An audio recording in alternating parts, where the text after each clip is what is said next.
himself. Then the Grinch carved the roast beast. Oh, shoot! Hey everyone, welcome back to Prairie Grown Reviews. As we near closer to the Christmas season, we figured we'd do one last Christmas video as a gift to you, our audience. Today, we will do a reading of How the Grinch Stole Christmas, because yes, we do review books on this channel. How the Grinch Stole Christmas by Dr. Seuss. Every Who down in Whoville liked Christmas a lot. But the Grinch, who lived just north of Whoville, did not. The Grinch hated Christmas the whole Christmas season. Now please, don't ask why. No one quite knows the reason. It could be his head wasn't screwed on just right. It could be, perhaps, that his shoes were too tight. But I think that the most likely reason of all may have been that his heart was two sizes too small. But whatever the reason, his heart or his shoes, he stood there on Christmas Eve, hating the Whos, staring down from his cave with a sour, grinchy frown at the warm lighted windows below in their town. For he knew every Who down in Whoville beneath was busy now hanging a mistletoe wreath. And they're hanging their stockings, he snarled with a sneer. Tomorrow is Christmas, it's practically here. Then he growled with his Grinch fingers nervously drumming. I must find a way to stop Christmas from coming. For tomorrow, he knew, all the Who girls and boys would wake up bright and early. They'd rush for their toys. And then, oh the noise. Oh the noise! Noise! Noise! Noise! That's one thing he hated. The noise! Noise! Noise! Noise! Then the Whos, young and old, would sit down to feast, and they'd feast, and they'd feast, and they'd feast, feast, feast, feast. And they would feast on Who pudding and rare Who roast beef, which was something the Grinch couldn't stand in the least. And then they'd do something he liked least of all. Every Who down in Whoville, the tall and the small, would stand close together with Christmas bells ringing. They'd stand hand in hand, and the Whos would start singing. They'd sing, and they'd sing, and they'd sing, sing, sing, sing. And the more the Grinch thought of this Who Christmas song, the more the Grinch thought, I must stop this whole thing. Why, for 53 years I've put up with it now. I must stop this Christmas from coming. But how? And then he got an idea, an awful idea. The Grinch got a wonderful, awful idea.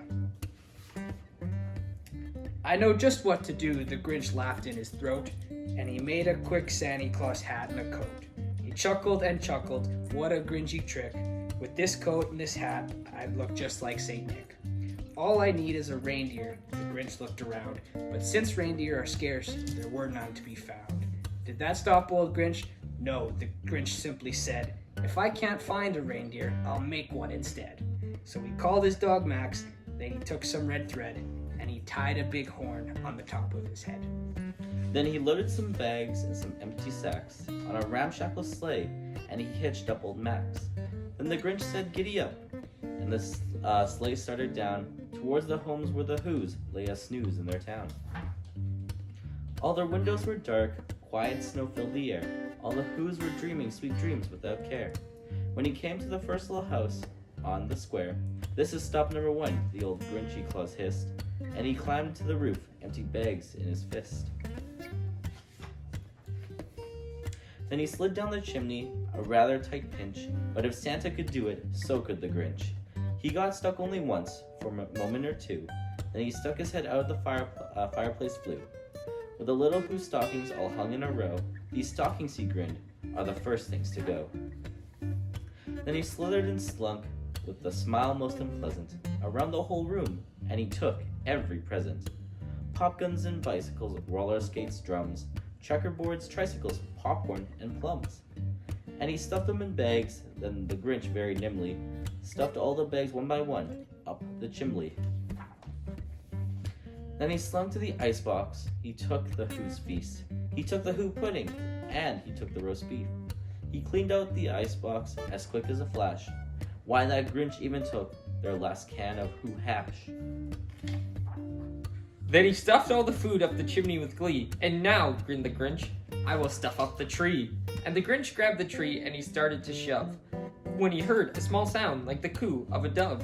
He turned around fast and he saw a small Who, little Cindy Lou Who was not more than 2. The Grinch had been caught by this tiny Who daughter, who got out of bed for a cup of cold water. She stared at the Grinch and said, "Santa Claus, why? Why are you taking our Christmas tree? Why?" But you know, that old Grinch was so smart and so slick. He thought up a lie, and he thought it up quick. "Why, my sweet little tot," the fake Santa Claus lied, "there's a light on this tree that won't light on one side. So I'm taking it home to my workshop, my dear. I'll fix it up there, then I'll bring it back here." And his fib fooled the child, then he patted her head, and he got her a drink, and he sent her to bed. And when Cindy Lou Who went to bed with her cup, he went to the chimney and stuffed the tree up.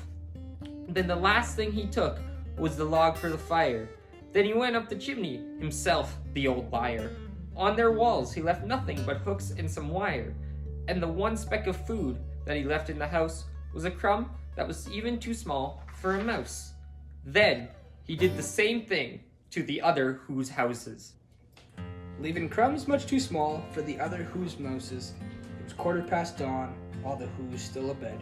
All the Who's still a snooze when he packed up his sled. Packed it up with their presents, the ribbons, the wrappings, the tags and the tinsel, the trimmings, the trappings. 3,000 feet up the side of Mount Crumpet, he rode with his load to the tip-top to dump it. Poo-poo to the Who's, he was grinchishly humming. They're finding out now that no Christmas is coming. Just waking up, I know just what they'll do. Their mouths will hang open a minute or two. Then the Who's down in Whoville will all cry boo-hoo. That's a noise, grinned the Grinch, that I simply must hear. So he paused, and the Grinch put his hand to his ear, and he did hear a sound rising over the snow. It started in low, then it started to grow. But the sound wasn't sad. Why, the sound sounded merry. It couldn't be so. It was merry, very. He stared down at Whoville. The Grinch popped his eyes. Then he shook. What he saw was a shocking surprise. Every Who down in Whoville, the tall and the small, was singing without any presents at all.